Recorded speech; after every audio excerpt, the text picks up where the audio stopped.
Friends, welcome back to my channel. और आज हम बात करेंगे एक ऐसे टॉपिक पर जो कभी ना कभी आपके दिमाग में ये क्वेश्चन ज़रूर आया होगा कि आखिर हड्डी बढ़ कैसे जाती है। आपने सुना भी होगा, कई लोगों को प्रॉब्लम रहती है और डॉक्टर्स पे दिखाने जाते हैं और वो बोलते हैं कि आपकी हड्डी बढ़ गई है, लेकिन हमें बाहरी तौर पर तो कुछ नज़र नहीं आता। फिर हड्डी बढ़ती क्यों है और कैसे बढ़ जाती है हड्डी? कभी नाक की हड्डी बढ़ गई है, कभी पैर की हड्डी बढ़ गई है, कभी गर्दन की हड्डी बढ़ गई है। सब होने का कारण क्या होता है और हड्डी का बढ़ने का प्रोसेस क्या होता है और किन किन कारणों में ये हड्डी बढ़ती है, और हड्डी बढ़ने पर आपको क्या सिम्टम आते हैं और इसके लिए क्या ट्रीटमेंट किया जाता है, इन सभी पर आज हम डिटेल में बात करेंगे। अगर वीडियो की जानकारी आपको पसंद आती है तो इसको ज़्यादा से ज़्यादा लोगों तक शेयर कीजिए ताकि उन्हें भी पता चले कि इस तरह की जो प्रॉब्लम है क्यों होती हैं और इनके लिए क्या ट्रीटमेंट। फ्रेंड्स, हड्डी बढ़ना बॉडी का स्ट्रक्चर ही हड्डी पर बना हुआ है और हड्डी हमारे जैसे जैसे उम्र बढ़ती है वो बढ़ती ही है और उसी से हमारी ग्रोथ भी होती है। लेकिन कभी कभी जो बेवजह की हड्डियां बढ़ जाती हैं वो क्यों बढ़ जाती हैं?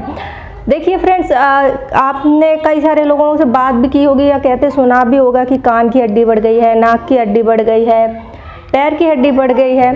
और जो हड्डी है अगर बढ़ भी जाती है तो कई बार तो तकलीफ़ नहीं होती है, और जब ये बहुत ज़्यादा बढ़ जाती है तब हमको ये प्रॉब्लम शुरू होती हैं, जैसे कि आपके हाथ पैर में जलन होने लगेगी या कोई नस दबने लगेगी या फिर आपको चलने फिरने में दिक्कत होने लगेगी। नाक की हड्डी बढ़ने पर आपको नाक से पानी आने की समस्या हो जाती है। कान की हड्डी बढ़ने पर आपको सुनने में दिक्कत होने लगती है। तो ये सभी सिम्टम इस तरीके के आने लगते हैं। तो नाक जो हड्डी है वो बढ़ती क्यों? हड्डी हमारी जो बनी होती है कैल्शियम फॉस्फेट से बनी होती है और हड्डी का भी प्रोसेस सेम होता है जैसे कि ब्लड का प्रोसेस होता है। जब हमें कहीं चोट लगती है तो वहाँ पर कट लग जाने पर वो स्किन या ब्लड जो होता है प्लेटलेट्स बनाते हैं, थ्रोम्बोप्लास्टिन जो प्रोटीन होते हैं, के प्रोटीन होते हैं, वो उस स्किन को रिपेयर करने का काम करते हैं। और कुछ ही दिनों में आप देखते हैं कि वो जो चोट है पूरी तरीके से घाव है भर जाता है और नॉर्मल हो जाता है। इसी तरीके से जब हमारी हड्डी में कहीं चोट लगती है तो हड्डी भी उस चोट को भरने का कोशिश करती है। इस कोशिश में वो क्या करती है, हम ज़्यादा से ज़्यादा कैल्शियम को इकट्ठा करने लगती है ताकि वो हड्डी की जो चोट है वो रिपेयर हो जाए। लेकिन ये चोट जो होती है फ्रैक्चर नहीं होती है, बस चोट लगी होती है और जल्दी से जल्दी इसको वो रिपेयर करना चाहती है। तो ऐसे में हड्डी उस जगह पे बहुत सारा कैल्शियम इकट्ठा कर लेती है और इसी को हम हड्डी का बढ़ना कहते हैं। वैसे तो इसके बढ़ने से कोई दिक्कत नहीं होती, लेकिन कभी कभी ये जब ज़्यादा इकट्ठे हो जाता है या उसका स्ट्रक्चर बदल जाता है तब हमको दिक्कत होती है, या चलने में या फिर जिस जगह की हड्डी बड़ी हुई होती है उस जगह पे दबाने पे आपको दर्द होने लगता है या फिर कोई नस दबने लगती है। तो ये सारी प्रॉब्लम शुरू हो जाती हैं। तो ये तो होता है हड्डी बढ़ने का रीज़न। तो अब हम बात करें कि जो हड्डी है वो फ्रैक्चर होने पर भी बढ़नी चाहिए। हाँ, बढ़ती है। जैसे ही हमारा फ्रैक्चर होता है, बोन्स में फ्रैक्चर होता है, वो हड्डी उस जोड़ को रिपेयर करने का काम करती है। और इसीलिए जो लोग कभी कभी इसको अनदेखा कर देते हैं या अनट्रीट कर देते हैं, मामूली सी फ्रैक्चर है या माइनर होता है, तो उस जगह पे गलत जगह पे जाकर वो जुड़ जाती है और फिर बाद में आपको ये प्रॉब्लम्स होती है। तो इसलिए अगर आपके साथ ऐसी कोई घटना घटती है तो एक बार एक्सरे ज़रूर करा लें और उसका सही से ट्रीटमेंट लें ताकि आपका जो स्ट्रक्चर है वो सही रहे और आगे जाके कोई प्रॉब्लम नहीं हो।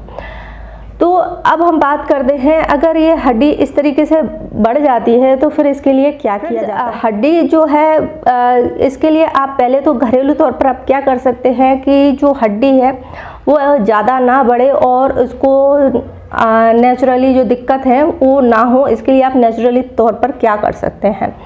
फ्रेंड्स, जैसे कि मैंने कहा, चोट लगने पर वो रिपेयर का काम करती है और हम लोगों की आदत होती है कि चोट लगेगी और लगेगा कि हाँ हमारा दर्द जो है सहने लायक है, हम उसको बॉडी पार्ट्स को कंटिन्यू काम कराते रहते हैं, चाहे आपका चलना हो, चाहे आपका कोई दूसरा पार्ट हो। तो हम क्या करते हैं कि हमसे दर्द बर्दाश्त हो रहा है तो हम उसको यूज़ करते हैं या उस पर वर्क करते रहें। तो इससे क्या होता है, उस मांसपेशियों में दर्द होता है, बोन्स में दर्द होता है, जिससे उसे दिमाग को एक संदेश मिलता है कि यहाँ पर चोट है और यहाँ पर हीलिंग की ज़रूरत है, और वो उस जगह पर प्रोसेस को तेज़ कर देती है। तो इसलिए ज़रूरी होता है कि अगर आपको इस तरह की चोट लगती है और जहाँ पर आपको पेन हो रहा है या चलने फिरने में दिक्कत हो रही है तो फिर आप उस जगह को आराम दें जब तक कि आपका जो दर्द है पूरी तरीके से ठीक नहीं हो जाता। अगर आप ये प्रोसेस करते रहेंगे, ऐसे में यूज़ करते रहेंगे, तो 100% है कि वहाँ की जो बोन्स हैं वो गड़बड़ करेंगी और आगे जाके आपको दिक्कत होगी। तो ये आपको नहीं करना है। हाँ, आपको दर्द है, आप सिकाई वगैरह कर सकते हैं, मेडिसिन ले सकते हैं, और सबसे ज़रूरी बात होती है कि आप डॉक्टर से कंसल्ट कर लें, वो उससे बेहतर कुछ नहीं होता। तो ये प्रिकॉशंस आपको लेना ज़रूरी होते हैं। अब हम बात करते हैं जिन लोगों की हड्डियां बढ़ गई हैं उनके लिए क्या ट्रीटमेंट दिया जाए। अगर आपके बोन्स जो हैं बढ़ गई हैं और आपको दिक्कत होने लगी है, तो फिर इसका एक ही ट्रीटमेंट होता है, वो होती है सर्जरी। जितना पार्ट आपका बढ़ गया है उतनी बोन्स को उसको छील करके निकाल देते हैं और उसको सही शेप में ला बोन्स बढ़ते हैं। आप डॉक्टर से चेकअप कराने जाते हैं तो वो कुछ टेस्ट लिख सकते हैं, जैसे कि MRI करा सकते हैं या CT स्कैन करा सकते हैं। और इसके साथ में आप बचाव के तौर पर फिजियोथेरेपी करा सकते हैं। न्यूट्रिशन का अच्छे से ध्यान रखें, विटामिन D और विटामिन C लें। और इसके साथ में आप जो चलना फिरना है, मूवमेंट है, उसको थोड़ा सा कम करें। और अगर आपको पैर ज़मीन में रखने में दिक्कत हो रही है तो ऐसा ना करें। तो ये सभी चीज़ें आप कर सकते हैं। तो ये होता है हड्डी का बढ़ना, इसके प्रिकॉशंस और इसका ट्रीटमेंट। तो आई होप आपको ये जानकारी पसंद आई होगी। और सबसे इम्पोर्टेंट बात है कि अगर आपके पैर में इस तरह की दिक्कत हो रही है तो फिर आप रिलैक्स करें, पैरों को पूरा आराम दें और अच्छे बढ़िया जो कंफर्ट वाले जूते होते हैं उनका यूज़ करें, क्योंकि कई बार तो लेडीज़ जो सैंडल पहनती हैं सही से सपोर्ट नहीं होते, उसके कारण से भी ऐसी दिक्कतें हो जाती हैं। तो ये जानकारी अच्छी लगी है तो इसको शेयर ज़रूर करें। और आपके साथ में ऐसी कोई घटना घटी है या आपकी कहीं बोन्स बने हैं तो वो भी आप बता सकते हैं। और वीडियो को ज़्यादा से ज़्यादा लोगों तक पहुँचाएं। हमारे चैनल को सब्सक्राइब करें। वीडियो देखने के लिए आपका धन्यवाद।